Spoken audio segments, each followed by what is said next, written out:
Hi കൂട്ടുകാരെ, പുതിയൊരു വീഡിയോയിലേക്ക് എല്ലാവർക്കും സ്വാഗതം. അങ്ങനെ നിർമ്മല ബോധം കെട്ട് വീണിരിക്കുകയാണല്ലോ. ഈ സമയം ജ്യൂസ് വാങ്ങാനായി നിധി പുറത്തോട്ട് പോകുമ്പോഴാണ് കേട്ടോ CKC അമ്പലത്തിലോട്ട് കയറി വരുന്നത്. അയ്യോ ഈശ്വര, അവൻ വരുന്നു, നിർമ്മലാമ്മയെ കാണുമല്ലോ, അതുകൊണ്ട് തന്നെ നിർമ്മലാൻ്റെയെ മാറ്റേണ്ടത് എൻ്റെ ആവശ്യമാണെന്ന് പറഞ്ഞിട്ട് നിധി വീണ്ടും തിരികെ പോവാണ് കേട്ടോ. ഈ സമയം പാറു കൂടെ ഉണ്ടല്ലോ. അപ്പോൾ പാറുവിനോട് പറയുകയാണ്, ആ CKC വരുന്നുണ്ട്, നമുക്ക് പെട്ടെന്ന് ഇവിടെ നിന്ന് മാറാം. അതിനെന്താ, അവന് വരട്ടെ, അവനെ എൻ്റെ കൈകളിൽ കെട്ടട്ടെ, അവനെ ഞാൻ എൻ്റെ മോനെ ഇല്ലാതാക്കിയതിന്, എൻ്റെ മകനെ ജയിലിലാക്കിയതിന് ഞാൻ വെറുതെ വിടില്ല. അവൻ എൻ്റെ മകനെ എവിടെയാണ് ഒളിപ്പിച്ച് വെച്ചിരിക്കുന്നത് എന്ന സത്യം എനിക്ക് അറിയേണ്ടിയിരിക്കുന്നു എന്നൊക്കെ പറഞ്ഞിട്ട് വളരെ ദേഷ്യത്തോടു കൂടി പാറു അങ്ങ് CKCയുടെ അടുത്തോട്ട് പോകാൻ നിൽക്കുമ്പോൾ ഇതേ സമയം നിധി പറയണേ, ഇതേ അടങ്ങ്, അവൻ്റെ കൈകളിലാണ് നമ്മുടെ പ്രണവ് ഇരിക്കുന്നത്. അപ്പോൾ അതുകൊണ്ട് തന്നെ നമുക്കിപ്പോൾ അവൻ്റെ പിന്നാലെ പോകാനേ പറ്റുള്ളൂ, അവനെ ദേഷ്യം പിടിപ്പിക്കാൻ പറ്റില്ല. CKC അതോട് മാറി നിൽക്കാമെന്ന് പറയട്ടോ. അങ്ങനെ ഇവർ 3 പേരും മാറി നിൽക്കുകയാണ്. ഈ സമയം നിർമ്മലയെ പതിയെ പിടിച്ചിട്ടുണ്ടാവും. അങ്ങനെ ഇവർ മാറി നിൽക്കുന്ന സമയത്ത് CKC കാണാൻ പൂജാരിയുടെ അടുത്തോട്ട് വരുന്നുണ്ട്. തൻ്റെ കൈകളിൽ കുറച്ച് സാധനങ്ങളൊക്കെ ഉണ്ടാവും കേട്ടോ. അങ്ങനെ ഈ പൂജയ്ക്ക് വേണ്ടിയിട്ടുള്ള എല്ലാ സാധനങ്ങളും പൂജാരിയുടെ കൈകളിൽ കൊടുത്തിട്ട് പറയുന്നത്, ഞാനൊരു പുതിയ വണ്ടി വാങ്ങിയിട്ടുണ്ട്, അത് പൂജയ്ക്ക് വെക്കണമെന്ന് പറയണേ. ആ സമയം ആയിക്കോട്ടെ എന്ന് പറയണേ. അങ്ങനെ എല്ലാ ചെറുനാരങ്ങ ടയറിനടിയിലൊക്കെ വെച്ചതിന് ശേഷം പൂജാരി പൂജയ്ക്ക് വേണ്ടി പോവാണ്. പൂജയൊക്കെ കഴിഞ്ഞതിന് ശേഷം വണ്ടി എടുത്ത് പോയിക്കോളൂ എന്ന് പറയട്ടോ. ഇതേ സമയം ഒരു സമാധാനമാവുകയാണ് ഇവർക്ക്. ഇവൻ നിധിനാണല്ലോ ഇവിടെ വന്നിരിക്കുന്നത് എന്ന് ഇവർ പറയുന്നുണ്ട്. ഈ സമയം നിധി പറയണേ, ഇതാ ഞാൻ ജ്യൂസ് വാങ്ങിയിട്ട് വരാം, അമ്മ ഇവിടെ നിൽക്കുമെന്ന് പറയണേ. അങ്ങനെ പാറുവിൻ്റെ അടുത്ത് നിർമ്മലയെ നിർത്തിയിട്ട് നിധി ജ്യൂസ് വാങ്ങാൻ പോവാണ് കേട്ടോ. ഇതേ സമയം നിർമ്മലേ, നീ എന്തിനാ ഇങ്ങനെയുള്ള വഴിപാടുകളൊക്കെ ചെയ്തത്? വഴിപാടൊക്കെ ഞാൻ ചെയ്തിരുന്നല്ലോ, എൻ്റെ മകന് വേണ്ടി ഞാൻ ചെയ്യുമല്ലോ, നിൻ്റെ മകൻ തന്നെയാണ്. എന്നാലും എന്ന് പറയുമ്പോൾ എൻ്റെ മകനെ കണ്ടെത്തേണ്ടത് എൻ്റെയും കൂടെ ആവശ്യമില്ല, അതുകൊണ്ട് തന്നെ ഞാൻ വഴിപാട് ചെയ്തതെന്ന് വെച്ചൊരു യാതൊരുവിധ കുഴപ്പമില്ലല്ലോ, എനിക്ക് പറ്റും, എന്നാലും നിൻ്റെ ആരോഗ്യം അങ്ങനെയൊക്കെയല്ലേ എന്നൊക്കെ പാറു പറയുന്നുണ്ട് കേട്ടോ. ആ സമയം നിധി ജ്യൂസ് കൊണ്ടുവരാൻ കുടിക്കുക എന്ന് പറയുന്നുണ്ട്. അങ്ങനെ കുറച്ച് കുടിച്ചതിന് ശേഷം ഇനി എനിക്ക് മതിയെന്ന് പറയാം കേട്ടോ. ഇതേ സമയം ഉടൻ തന്നെ അവിടെ പാറു പറയണേ, അവിടെ നിൽക്കുക, നീ ഇത് മാത്രം കുടിച്ചുകൊണ്ട് നിനക്കൊന്നും ആവില്ല എന്ന് പറയുന്നുണ്ട് കേട്ടോ. ആ സമയം അവിടെ നിവേദ്യം കൊടുക്കുന്നുണ്ടല്ലോ, ആ നിവേദ്യം പോയി വാങ്ങിയിട്ട് പാറു തന്നെ വായിൽ വെച്ച് കൊടുക്കുക. എന്നിട്ട് പാറു ഇങ്ങനെ പറയുന്നുണ്ട് നിർമ്മലയോട്, നിധി നിനക്ക് ഓർമ്മയുണ്ടോ, ഞങ്ങൾ സ്കൂളിൽ പഠിക്കുന്ന സമയത്ത് ഇവള് ഭക്ഷണം കൊണ്ടുവരില്ല, ഞാനാണ് വാരി കൊടുക്കുക. അപ്പോൾ അത് കുറച്ച് നിമിഷങ്ങൾക്ക് മുന്നേ പറഞ്ഞ വാക്കാണെന്ന് അവർ പറയുന്നുണ്ട് കേട്ടോ. അങ്ങനെ ഈ സമയം നിർമ്മല പറയാണ്, ഇനി ഞാൻ CKCയുടെ ഓഫീസിൽ പോകാൻ നോക്കട്ടെ. ആ സമയം നിധി പറയണ, വേണ്ട, ഈ സമയം പോകണ്ട, കാരണം തളർന്നിരിക്കുന്ന അമ്മ ഈ സമയം പോയി കഴിഞ്ഞാൽ, ഇല്ല മോളെ, എൻ്റെയും കൂടി ആവശ്യമാണ് പ്രണവിനെ കണ്ടെത്തുക എന്നുള്ളത്.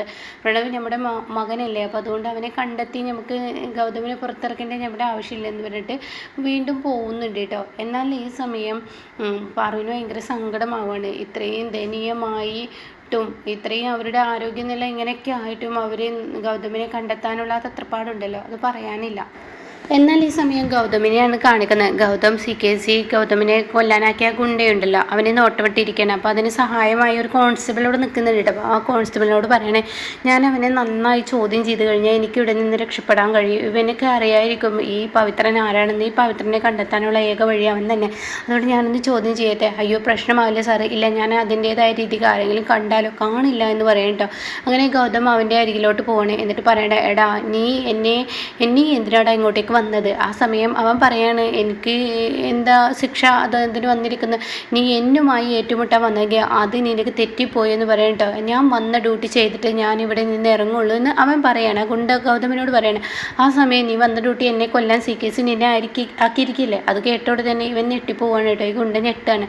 അപ്പോൾ ഈ സമയം ഗൗതം പറയണേ, എടാ നീ എന്തിനാണ് ഇങ്ങോട്ടേക്ക് വന്നതോ എന്ന് ഒക്കെ എനിക്കറിയാം, അപ്പോൾ അതുകൊണ്ട് തന്നെ നിന്നെ കൊണ്ട് ഉത്തരം പറയിപ്പിക്കാനേ അറിയാം, നീ CKCയുടെ ആളാണെന്ന് എനിക്ക് മനസ്സിലായത്, അതുകൊണ്ട് മര്യാദക്ക് പറഞ്ഞോ, നീ എവിടെയാണ്, ഈ പവിത്രൻ എന്ന് പറയുന്ന ആൾ എവിടെയാണ്, അവനെ നീ പറഞ്ഞോ എന്നൊക്കെ പറയുമ്പോൾ എനിക്കറിയില്ല എന്ന് പറയണം, എന്നാൽ നിന്നെ കൊണ്ട് പറയിപ്പിക്കാൻ അറിയാമെന്ന് പറയണം. അപ്പോൾ ആ സമയം അവിടെ പണിയെടുക്കുന്നുണ്ടല്ലോ ഒരുപാട് ജയിൽവാസികളുണ്ടല്ലോ, അവരൊക്കെ ഇങ്ങനെ പെട്ടെന്ന് ശ്രദ്ധയിൽപ്പെടാതിരിക്കാൻ തൊട്ടടുത്തൊരു ബാത്റൂമല്ല, ഒരു സ്റ്റോറേജ് റൂമാണ്, അതിനുള്ളിലോട്ട് പെട്ടെന്ന് ഈ ഗുണ്ടയെ വലിച്ചഴിച്ച് ഗൗതം കൊണ്ടുപോകണം. എന്നിട്ട് വേണ്ട വിധത്തിൽ അടിക്കുന്നുണ്ട്. അപ്പോൾ പെട്ടെന്ന് ഇവൻ്റെ ശബ്ദം പുറത്തോട്ട് വരുമ്പോൾ ഇവരെല്ലാം ശ്രദ്ധിക്കുകയാണ്. അപ്പോഴേക്കും കോൺസ്റ്റബിൾ പറയുന്നത്, നിങ്ങളെന്താ പണി നിർത്തുന്നത്, പെട്ടെന്ന് പണി നോക്കുകയെന്ന് പറയട്ടെ. അങ്ങനെ അവർ വീണ്ടും പണിയിലോട്ട് ഏർപ്പെടുക. എന്നാൽ ഈ സമയം പറയടാ, നീ പറഞ്ഞില്ലെങ്കിൽ നിന്നെ ഞാൻ ഇതിനുള്ളിൽ വെച്ച് തീർക്കുക എന്നൊക്കെ പറയുമ്പോൾ അവൻ പറയണേ, എനിക്കറിയില്ല, ആരാണോ ഈ പവിത്ര, എനിക്കറിയില്ല, മര്യാദക്ക് പറഞ്ഞിടാ എന്ന് പറയുമ്പോൾ എനിക്കറിയില്ല എന്ന് അവൻ ആവർത്തിച്ച് പറയണം കേട്ടോ. അപ്പോഴാണ് 2 കോൺസ്റ്റബിൾ വേറെ വരുന്നത് കേട്ടോ.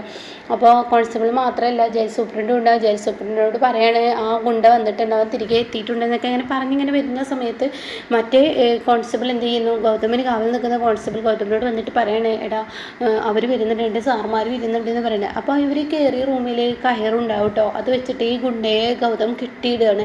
എന്നിട്ട് ഇനി ഇവിടെ തന്നെ കിടക്കടാന്ന് പറഞ്ഞിട്ട് ഗൗതം പുറത്തോട്ട് ഇറങ്ങി പോകുന്നുണ്ട് കേട്ടോ. ഇതേ സമയം തൻ്റെ അനിയനെ രക്ഷിക്കാനുള്ള ആ ഒരു ടെൻഷനുണ്ടല്ലോ നിധി, അതിനുവേണ്ടി നിധി ഇറങ്ങിയിരിക്കുകയാണ്. നിധി ഇങ്ങനെ പ്രണവ് കിടക്കുന്ന ആ ഒരു ഏരിയയിൽ തന്നെയാണ് കേട്ടോ. നിധി ആ ഏരിയയിൽ എവിടെ അവനുണ്ട് എന്നുള്ള ഒരു സംശയം നിധിക്ക് തോന്നണം. അങ്ങനെ നിധി ആ ഏരിയയിൽ എത്തിയിരിക്കുകയാണ്. അങ്ങനെ ഓരോരുത്തരോടായിട്ട് നിധി ഇങ്ങനെ ചോദിക്കുകയാണ്, എവിടെ ഈ ഭാഗത്ത് ഇങ്ങനെ ഒരു പവിത്രൻ എന്ന ഒരു ഗുണ്ടയെ കണ്ടിട്ടുണ്ട്. അപ്പോൾ അവർ പറയില്ല. അവർ വീണ്ടും ചോദിക്കുകയാണ്, പവിത്രൻ എന്ന് പറഞ്ഞ ഗുണ്ടയെ കണ്ടിട്ടുണ്ടോ? ഇല്ല. അവർ വീണ്ടും പറയാം കേട്ടോ. എന്നാൽ ഈ സമയം ഇപ്പുറത്താണെങ്കിൽ പ്രണവിനെയാണ് കാണിക്കുന്നത്. അപ്പോൾ രണ്ട് ഗുണ്ടകൾ ഇരുന്ന് പരസ്പരം ചീട്ട് കളിക്കുന്നുണ്ട് കേട്ടോ. അപ്പോൾ അവർ പറയണേ പവിത്രൻ ഇവിടെ ഇല്ല, പവിത്രൻ പുറത്ത് പോയിരിക്കാൻ തോന്നുക. അത് കേട്ടോടെ തന്നെ പ്രണവിനൊരു ഉത്സാഹമാണ് കേട്ടോ. പ്രണവ് തൻ്റെ കയറ് പെട്ടെന്ന് കെട്ടഴിക്കുകയാണ്. അപ്പോൾ ഈ സമയം നിധിയാണെങ്കിൽ പുറത്തുകൂടെ ഇങ്ങനെ വന്നുകൊണ്ടിരിക്കുന്നുണ്ട്. അപ്പോൾ നിധി ഇങ്ങനെ ഓരോരുത്തരോടും ചോദിക്കുന്നുണ്ട്. അപ്പോൾ അവരൊക്കെ ഇല്ല ഇല്ല ഇല്ല എന്നിങ്ങനെ പറഞ്ഞു പോകാനായിട്ട്. അപ്പോൾ അതിനിടയ്ക്ക് പ്രണവ് ഈ കെട്ടൊക്കെ അഴിച്ച് വലിയൊരു വടി എടുക്കുകയാണ്. അപ്പോൾ ഈ സമയം രണ്ട് ഗുണ്ടകൾ അത് കാണുകയാണ്. അത് കാണുന്നതിനോടുകൂടി അവൻ കെട്ടഴിച്ചിട്ട് അവൻ രക്ഷപ്പെടാൻ നോക്കുന്നെന്ന് പറയുമ്പോഴേക്കും പ്രണവ് അവിടെ നിന്ന് ഓടുകയാണ്. ഇവർ പിന്നാലെ വരുമ്പോൾ പ്രണവ് അവരെ ഇടിച്ച് ഒരു വിധമാക്കി പ്രണവ് താഴെ ഇട്ട് പ്രണവ് അവിടെ നിന്ന് ഓടി രക്ഷപ്പെടുകയാണ് കേട്ടോ. ഇതേ സമയം നിധിയാണെങ്കിലോ ഇങ്ങനെ പോകുന്നുണ്ട്. അപ്പോൾ ഒരു ആൾ ബൈക്കിൽ ഇരുന്ന് ഇങ്ങനെ സംസാരിക്കുന്നുണ്ട്. ആ ആൾ പറയാണ്, എടാ നീ എന്നെ ഭീഷണിപ്പെടുത്താനൊന്നും നോക്കണ്ട. ഒരിക്കലും നിൻ്റെ ഭീഷണിക്ക് മുന്നിൽ ഞാൻ ഒരിക്കലും മഴയില്ല. നീ ഒരു കാര്യം ചിന്തിച്ചോ, എന്നെ ഭീഷണിപ്പെടുത്താൻ എനിക്ക് കഴിയില്ല. ഈ ലോകത്തുള്ള എല്ലാ ഗുണ്ടകളെയും എനിക്കറിയാമെന്ന് പറയണ്ടോ. ഇത് കേൾക്കുന്നത് നിധിക്ക് ഒരുപാട് സമാധാനമാണ്. അങ്ങനെ നിധി ഇയാളുടെ അടുക്കിലോട്ട് ഓടിച്ചില്ല. എന്നിട്ട് അവരോട് ചോദിക്കുകയാണ്, ഇതാ ഈ ഗുണ്ടയെ നിങ്ങൾക്ക് അറിയുമെന്ന് ചോദിക്കുകയാണ്. എന്താ കുട്ടി ഈ പറയുന്നത്? അതേ ഈ ഗുണ്ടയെ അറിയോ? എൻ്റെ ഭർത്താവിനെ ജയിലിലാക്കിയത് ഈ ഗുണ്ട കാരണം എൻ്റെ അനിയനെ കാണാനില്ല, അവനെ കിട്ടാൻ വേണ്ടിയാണ്. ഇവനെ അറിയുമോ എന്നൊക്കെ ചോദിക്കുകയാണ്. അപ്പോൾ ഈ സമയം അയ്യോ എനിക്കൊന്നും അറിയത്തില്ല എന്ന് പറയാൻ കേട്ടോ. അപ്പം നിങ്ങൾ ഫോണിൽ പറഞ്ഞതോ ഞാൻ എൻ്റെ തടി തപ്പാൻ വേണ്ടി എന്നെ ഭീഷണിപ്പെടുത്തവനെ പേടിപ്പെടുത്താൻ വേണ്ടി പറഞ്ഞതാണെന്ന് പറഞ്ഞിട്ട് അത് കേൾക്കുന്ന നിധിക്ക് ഭയങ്കര നിരാശയാണ്. അങ്ങനെ ഈ സമയം പ്രണവ് ഇങ്ങനെ ഓടി ഓടി വരുന്നുണ്ട്. പ്രണവിൻ്റെ ഓരോ കാലടി വെക്കുമ്പോഴും പ്രണവിന് ഇങ്ങനെ തളർച്ച വരുന്നുണ്ട് കേട്ടോ. അങ്ങനെ പ്രണവ് ഓടി വരികയാണ്. ഈ സമയം ഇപ്പുറത്ത് നിധി ഒരു ചായക്കടക്കാരൻ്റെ അടുത്തോട്ടാണ് എത്തുന്നത്. അപ്പോൾ അയാളോട് ചോദിക്കുകയാണ്, ഈ നിൽക്കുന്ന പവിത്രൻ എന്ന് പറയുന്ന ഈ മൊബൈൽ കാണുന്ന ആളെ നിങ്ങൾക്ക് എവിടെയെങ്കിലും കണ്ടിട്ടുണ്ടോ? അയ്യോ ഞാൻ കണ്ടിട്ടില്ല എന്ന് പറയാം കേട്ടോ. അങ്ങനെ നിധി ഇനി എന്താ ചെയ്യാന്നറിയാതെ നിധി മുന്നോട്ട് നടന്നു പോകുമ്പോൾ ഈ ചായക്കടക്കാരൻ്റെ അടുത്തോട്ട് ഒരു കുഞ്ഞ് വരുന്നുണ്ട് കേട്ടോ. ആ കുഞ്ഞ് വന്നിട്ട് ചോദിക്കുകയാണ്, എനിക്ക് ഈ പാത്രത്തിൽ നിറയെ ചായ തരുമോ എന്ന് ചോദിക്കുകയാണ് കേട്ടോ. അത് കേട്ടോടെ തന്നെ അയ്യോ കുട്ടി ചായയൊക്കെ തരാം, ക്യാഷ് എവിടെയെന്ന് ചോദിക്കുകയാണ്. ആ കുട്ടി പറയാണ്, ക്യാഷ് ഞാൻ എടുത്തിട്ട് വരാം, നിങ്ങൾ ഇതിൽ ചായ തരുമോ? അതെന്തോന്ന് ഏർപ്പാടാ, ആദ്യം പൈസ തരുമോ എനിക്ക് ചായ തരാമെന്ന് പറയാം കേട്ടോ.